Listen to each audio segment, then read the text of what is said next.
Good morning and a blessed St. Nicholas Day to you. Today is December 6th in the first week of Advent, and it is the feast of St. Nicholas.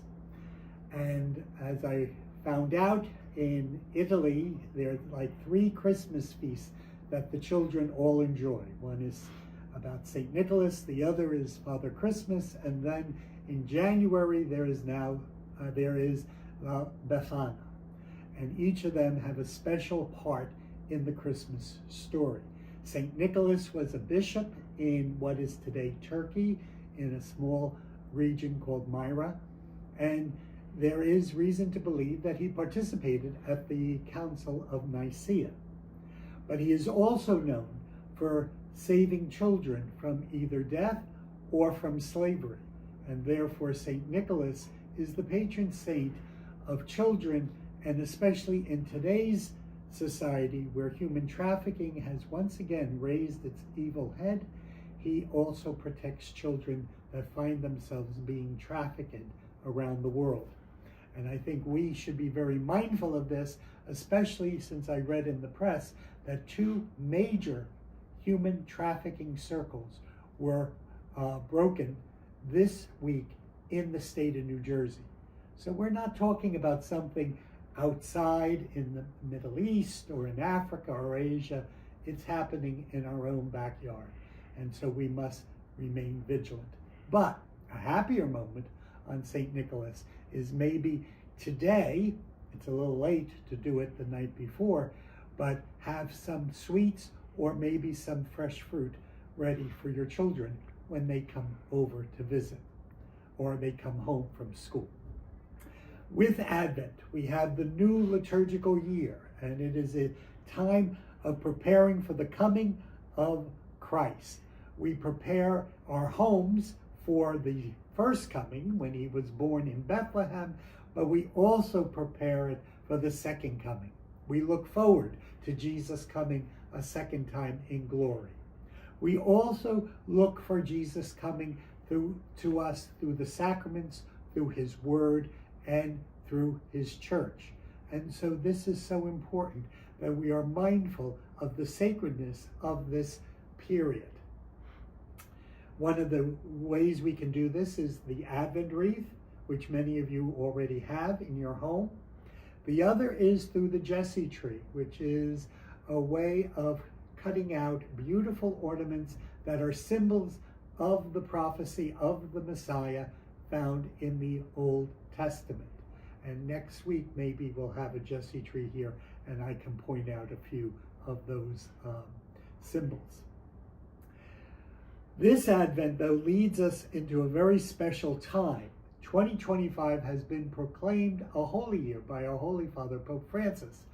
And so it is the year of hope. And so we begin the holy year really at Christmas time with our Holy Father opening the holy doors in the 4 major basilicas of Rome. St. John Lateran, St. Paul outside the wall, St. Mary Major, and also St. Peter's. Now, he is opening up a holy door in prison, in one of the prisons in Rome, but please do not try to enter that holy door, all right? We'd like to keep you on this side. But the holy year will have a lot more information as we follow through. This Friday, tonight, we do have our Christmas Carol Festival.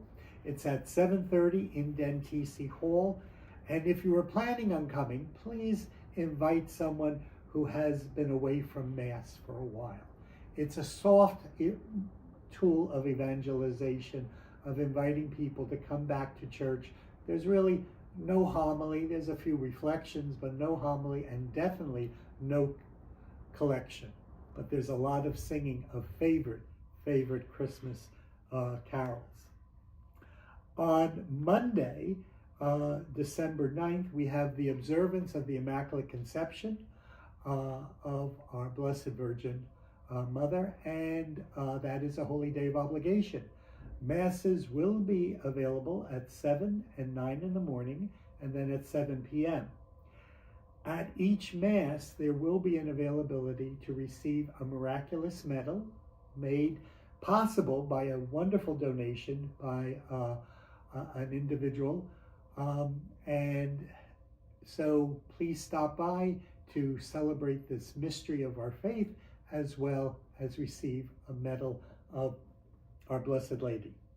Also, after the 7 p.m. Mass, we'll have the blessing and lighting of the memorial trees that are now outside the front entrance of the Co-Cathedral. Friday, December 13th is the feast of St. Lucy. And St. Lucy has always been one of my favorite feasts, and this year we are including the blessing of eyes with a relic of St. Lucy. That will be done at the 7 and the 9 a.m. Mass. We hope that this Coffee with Monsignor will be a regular. We used to do this. I'm sure some of you might remember when Jen and I would co-host this. Jen is now up in New England, and due to some staff changes and some other situations that occurred over the last, I'd say, 2 years, we have not been able to continue our recap. This hopefully will be the beginning of another series of keeping you informed on what's happening here at the Co-Cathedral, and maybe even giving some insight on what's happening within our church. I hope your Advent is blessed, and if you have any questions, please place them in the comments and we'll try and answer them. God bless and have a very blessed Advent.